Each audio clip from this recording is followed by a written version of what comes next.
everyone! Fable's back. Yeah, Once again. interview sucks. Don't mind me. I'm trying to fix it in the background. Yeah, Fable's back. Tell a friend. Anyway, Reggie, how should I put this? He reminds me a bit of Seth, but he doesn't really do reviews. He more just breaks the game as much as he wants. It's actually thanks to Reggie I learned a lot about Kensei, or however you pronounce that one game. Kenshi? Yeah, Kenshi. It's thanks to him I learned a lot about the game, and also the fact that you can literally do whatever you want because it's a giant open world sandbox game, and it only ends when you say it does. Which is amazing because not a lot of games allow that. Not a lot of like open world games actually say that. They just say, yeah, it's open to a certain point, but not this way, you know? Yeah.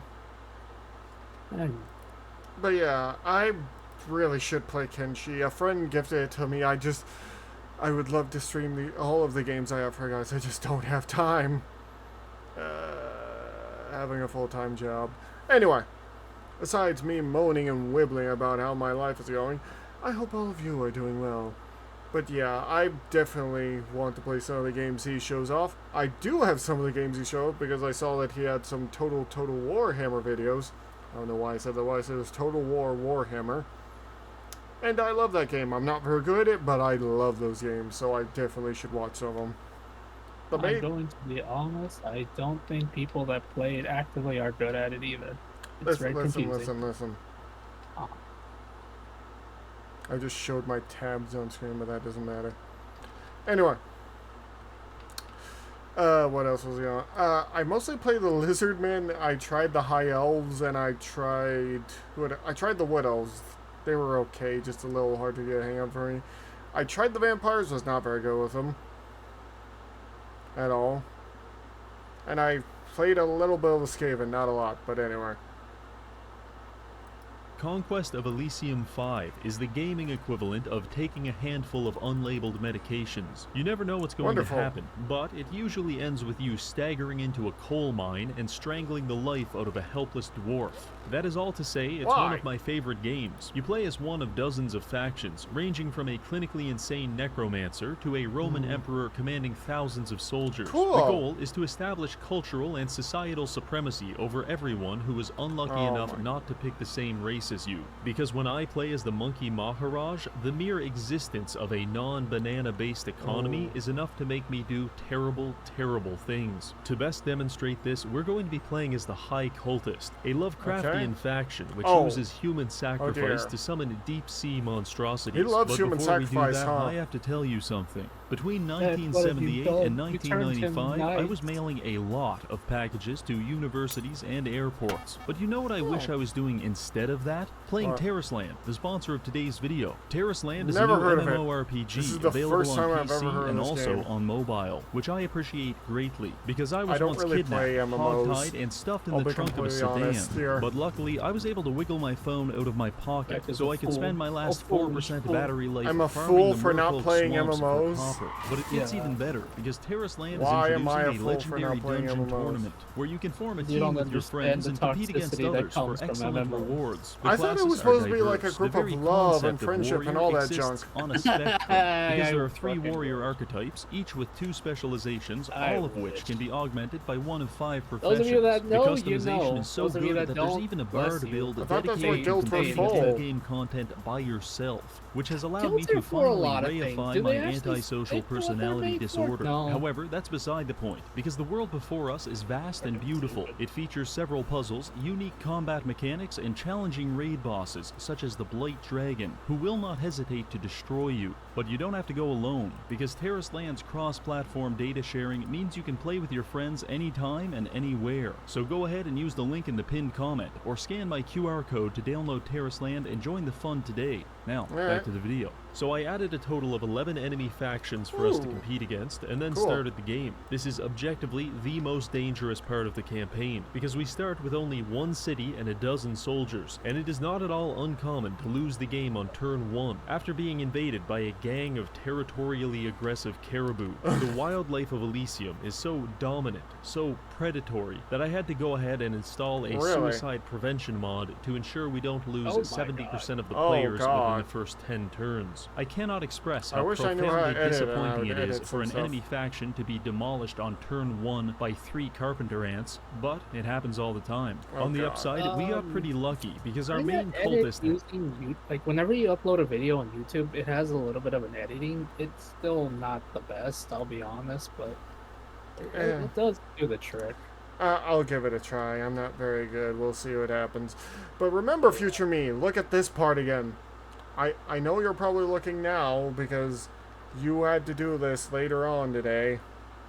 Probably the next day. This is a problem for future me, either way. Has the spell Soul Slay. It's single target and does between 1 and 999 damage.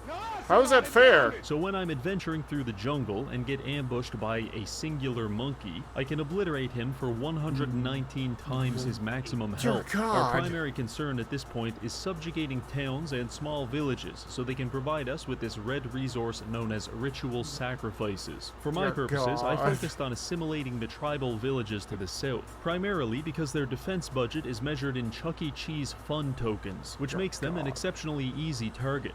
But they weren't too happy about me cutting them open with a ritual dagger. I wonder why. On one occasion, I was ambushed by tribes of pygmies with poisonous blowguns. Oh, and they also attacked me with a herd of elephants. However, my cultist has an ability called Confuse, and after casting it 20 times, I made this elephant so profoundly demented that he experienced some kind of ego death and decided to change teams. Following this ultimate betrayal, I knew I had crushed the tribal spirit, and fortunately so, because the other factions had started appearing, such as a group of cave-dwelling involuntary celibates known as the Pale Ones. I approached their leader with one of my diplomats, and he was quickly impaled for 200% of his max health. That was when I started to suspect some tension between our factions. At present, we stand no chance against our unshowered adversaries, but I've got a plan. You see, at the very south of the map, I found the Capitolium. It's a megacity comprised of 4 quadrants, one of which is the slums, an area absolutely infested with poor people, and I want to get those people off the streets and on to a sacrificial altar. I knew he was going to say that. As soon as we know about this, I knew he was going to say that. I knew it. I'm starting to understand how Reggie thinks. I don't think that's a good thing, though, Fable. No, it's not. As soon as you start understanding either Reggie or Seth, you've gone too far down the rabbit hole, bud. Yeah, this is one hell of a looking gas, though. Yeah. Incomprehensible gibberish into the ocean. I'll eat your ass. I will. And eventually, these things showed up. They're called Yithians, and they're very powerful spellcasters. So I took them, put them in my army, and declared war on poverty. Naturally, poverty lost, mostly due to a Yithian spell, which I don't know the name of, but have affectionately dubbed Laser Beam Shotgun War Crime. As you may imagine, it's very effective at dispersing homeless vagrants. By this point, we controlled half the Capitolium and had doubled our sacrificial income, which I immediately used to summon a Basalt Princess. Some people will call her a disgusting fish freak monster mutant abomination. It is an anglerfish. But she's also really... Yeah, she's a reference to the Innsmouth story. I don't remember the name of it. H.P. Lovecraft one? Yeah, it's one where we learned that he was part Welsh. It's it's like the night out on Innsmouth where this dude marries a fish lady, and then he has kids with the fish lady because they give them gold and whatnot and make fishing very easy for him, so he gets a whole business.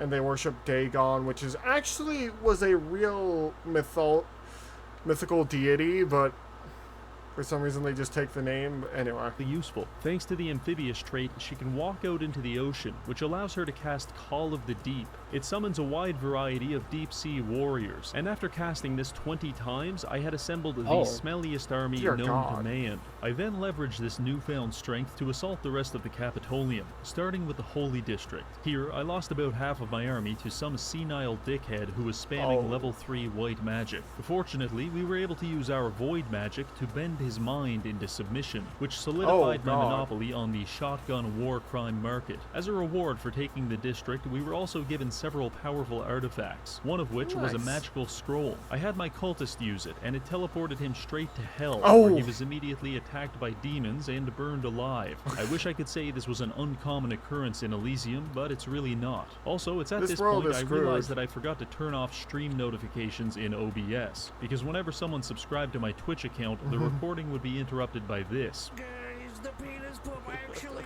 What? What the hell? How lovely. By now, our sacrifice income is at... Is that the guy? I forget their names. What? They're the guy who made Smiling Friends. I forget their names. I don't remember. I don't Oni Plays or something? Probably. Probably. 35, which is great. However, we're still losing territory to Blue, who is the demonologist, and also to Green, who is the troll king. But there's something neither of them know, which is that I've started saving up sacrifices to unlock a grand ritual titled Call Outer God. Oh, I don't know exactly what it does, but I'm willing to kill a lot of people to find out. Well, I say people, but really I just found the monkey Maharaj and beat the shit out of him until I had enough sacrifices. At which point I took my basalt queen to a lake and began the ritual, which allowed me to summon something. What a complex is that? protein structure, or maybe a collection of marbles. I'm not really sure, but I do know he has the highest level void magic in the game. Dimensions. So obviously I had to find a victim to test this on, which was when I stumbled upon the Markgraf. He's basically just... That's a thing? Not really. Okay. You It almost had hopefully me. shouldn't be. Just a gnome, which is basically a dwarf, which is literally not even human. So I felt he, of all people, deserved this. I besieged his castle and quickly realized our god has a trait which makes him immune to all physical damage. Also, he can teleport across the map, call in orbital ion beams, and cast Mind Vortex for a map-wide paralyzation. Following this singular battle, the Markgraf basically just gave up and left the game, and I don't blame him. I felt as though this unit, this god, was fundamentally broken on a gameplay level, so obviously I wanted to abuse it as much as possible. I used God to enslave hundreds of illiterate tribesmen, which allowed me to summon even more gods, such as Hastur, the King in Yellow. As it turns out, he summoned the King in Yellow. Yes, he just summoned the King in Yellow. You're the one that bends minds and has... I don't remember all the powers of the King in Yellow. I don't. He has two forms, a more human-looking one while in kingly yellow robes, and another more monstrous one. I'm 100% assuming if you look at his true form, your mind will break. Probably. Hastur is pretty powerful as well. In fact, I tried to summon a third god, but summoning in this game requires you to account for several things, ranging from the cultist's zodiac sign to the exact dilation of his anus at the moment of casting. And when I forgot to check whether Venus was in retrograde, this third god decided that he would like to kill me, only for Hastur to one-shot him on the first turn. Also, he can cast strange dimensions and read the stars to buff all of my units for an 87% chance to avoid physical damage. This near-physical invincibility led to a high cultist renaissance, because my immediate neighbors are a sect of cavemen and also some kind of monkey society, whose concept of magic is just weaponizing their own feces. So I had no problem relegating them to the fossil record alongside the Markgraf. I did run into some slight complications when Francois the demonologist, God, I don't know how to say this, he killed God by lighting him on fire. But other than that, things were going great, and I was summoning dozens of fish warriors every single turn, which I promptly and violently rammed down Francois' throat, slowly crushing his demon empire one battle at a time. Honestly, we got pretty lucky killing the demonologist before he could summon anything too nasty. However, we weren't so fortunate with the necromancer, because I just ran into him, and he already has a Tartarian spirit along with several soulless giants. Also, he has a 50-foot tall pyramid made out of human skulls. That's bad. Take that how you will. Now, a better general, honestly, giants are already super strong, so yeah, that's pretty bad in itself. Yeah. Or even a small child could have probably come up with a realistic plan to deal with this threat, but me, I just wanted to smash into it head first, and it didn't go very well, because his Death Knights began spreading the bubonic plague among my army, which caused my units to slowly decompose every turn. However, this was honestly the preferable method of execution, because if you didn't die from this, you were being pulled apart by the talons of an undead hawk. Or you'd get smoked in the face with a bolt of unlife, which instantly turns you into a zombie. The Oh, only wonderful. magic trick we were consistently pulling off was summoning small, angry puddles of water. This probably goes without saying, but we lost that battle pretty badly. And Not it might surprising. look like we inflicted a lot of damage, but after a battle, the necromancer can summon the dead bodies of all the combatants, and since this was a pretty big fight, he'll get a lot of units. The upside is that the necromancer has a mechanic called insanity. Turns out raising thousands of dead bodies and communing with Satan isn't exactly great for one's mental health. Not surprising. And the more he does this, the higher his insanity meter goes, meaning that sometimes his commander will just start shitting his pants and refusing to take any orders for months or even years at a time. For this reason, I recommend treating your necromancers like members of an Eskimo tribe, because when they outlive their usefulness, just wait until winter, take them to a frozen body of water, and leave them there. By springtime, the ice will melt, and they'll die an honorable death of drowning in a river. Also, consider that your warning, because most units in this game can't swim, and if you're not careful, you'll be forced to watch in horror as your entire army of 300 soldiers drowns to death in 2 inches of water. Anyway, I had to do some rebuilding after this battle, and I didn't see the necromancer for a while, but what I did see was even more blood-curdling. It was none other than the subhuman menace known as the dwarves. I strongly dislike this faction, because when I gaze upon their stunted limb development, I can't help but feel as though they're a mockery of the human form. In fact, it's basically blackface for all of mankind. But the thing I love about Conquest of Elysium is that it establishes canonically that dwarves are... Jesus Christ! Jesus Christ. I have never heard anyone say this about dwarves in any kind of fantasy, saying, what the hell is he on today? I don't know. I think it's funny. Every time we watch someone, they're like, there's something like, I love the elves. I love this specific thing. I may or may not have been a drug lord in my past life. Okay, you, Seth. And then this. Jesus Christ almighty. I know it's a joke, but dear God. I know. It just feels like we're watching over. He's like, yeah, I'm doing this, and suddenly he gives me a swift kick to the jaw out of nowhere. Like, does a spinning bicycle kick out of nowhere. I'm like, what? I feel so much whiplash from that. I know, that was Jesus.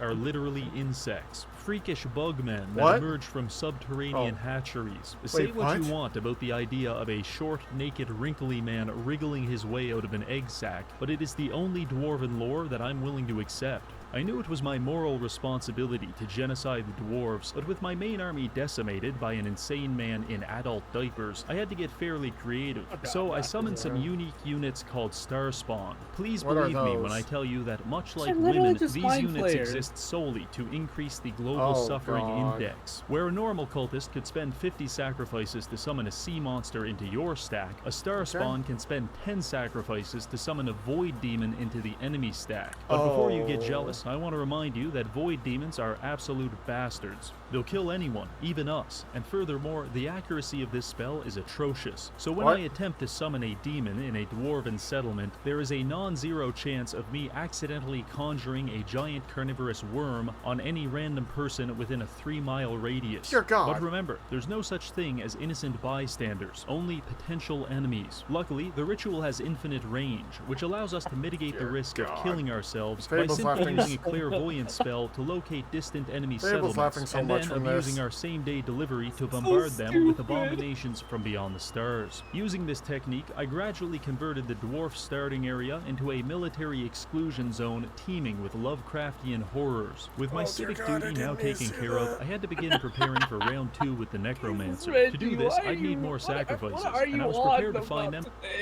I don't know, man.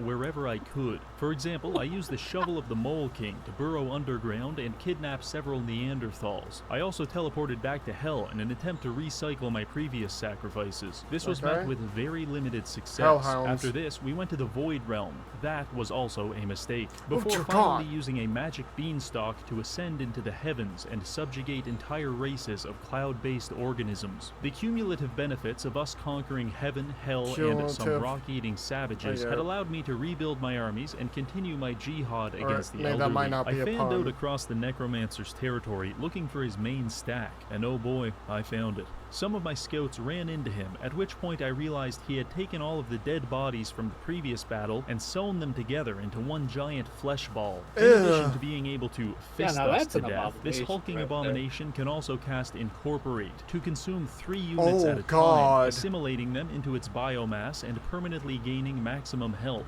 This scales indefinitely, meaning that if I don't kill him soon, there's going to be an unstoppable fisting machine wearing out my asshole like he's some kind of chiropractologist. By the time I tracked him down with my main army, he had not 1 but 2 of these freakish monstrosities, and they had increased their max health from 131 to 243. Also, the necromancer himself had undergone a ritual to transform into a vampire lord, which made him a far more intimidating presence compared to his previous form as an old man covered in his own feces. But on our side of the field, I had, I don't know, 8 different gods, so I'd say we've got a pretty good shot. The battle began with both sides casting AoE magic. However, my units are so bricked up with magic resistance that trying to damage them with spells is about as effective as trying to fill out your tax return using the spare letters from a can of Alpha-Getty, which is to say it's not going to work, and you're going to feel terribly silly for trying while I beat you with a belt as punishment. Accordingly, we quickly thinned out the enemy ranks, at which point my eldritch abominations took turns smacking his arts and crafts projects for upwards of 100 damage each turn. It wasn't long before the necromancer was the only one left. With a massive chest wound and both of his eyeballs ripped from their sockets, he lasted about 12 seconds before succumbing to tentacle-related injuries. Avenging my loss to the necromancer awarded me with about 1 million magical items, as well as a surprisingly quick erection. Very nice. Now, you'd think having both of your eyes torn from your skull and your body crushed by a large phallus would probably be the end of you, and you'd be right in most cases, but the necromancer had established a phylactery, which allows his body to reform once a month. So I spent the next 8 months ripping him limb from limb until I had finally found the phylactery and destroyed it, thus eliminating his faction permanently. With our geriatric friend now decomposing in a rain gutter, his empire was ripe for the taking, and take we did. But it wasn't enough, because just like how a furry inflationist feels a deep physiological need to pump himself until his distended gut resembles a hot air balloon, I too feel the need to expand. So I pushed even further, eliminating some minor players such as the Baron, who up to this point had spent the entire game hiding in his castle. After about 20 turns of this, I controlled almost the entire map, apart from the northwestern quadrant, which was still governed by the Troll King. His armies are notoriously deceptive, because when you look at them, you'll see about a dozen random ogres and trolls, but when you go to fight them, you'll quickly realize there was over 100 goblins camouflaged into the tall grass, and now you're fucked. Not only that, but the trolls have the very forest itself on their side, because they go around planting physically aggressive fungus as well as violent shrubbery.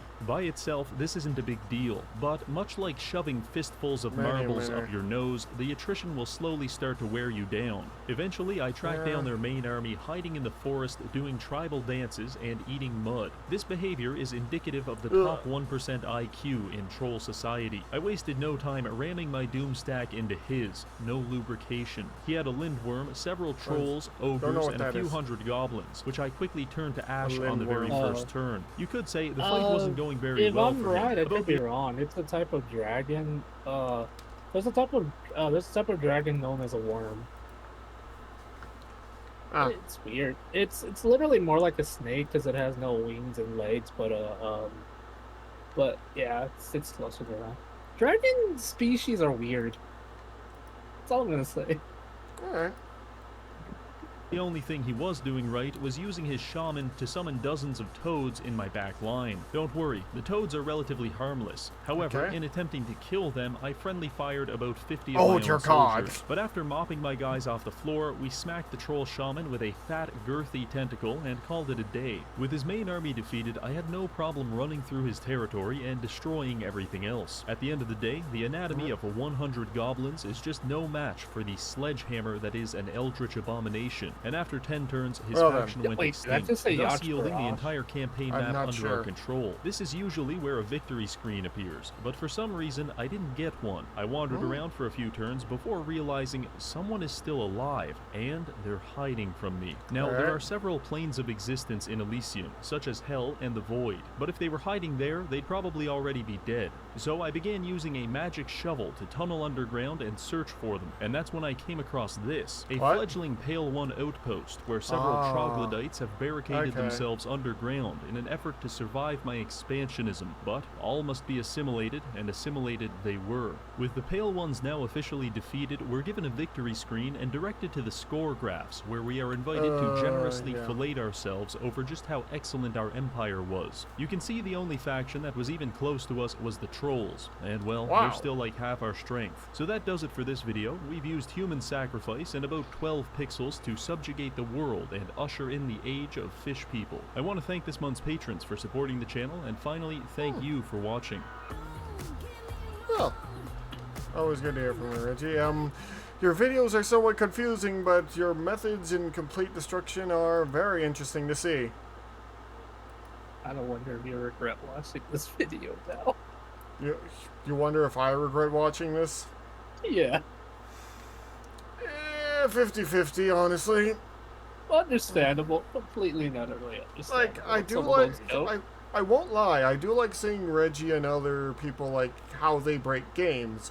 Other times, the metaphors he uses and the things they show on screen are like, I could have gone my life without seeing that, yeah.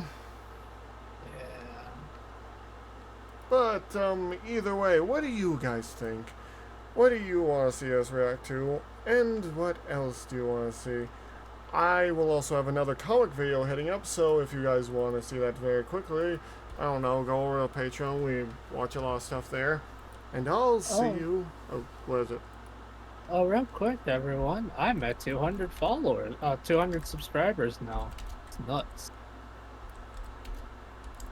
I know, it is nuts. You should have a little... Yeah, he's getting up there. He's growing up in the world. They grow up so fast. Sniff, sniff.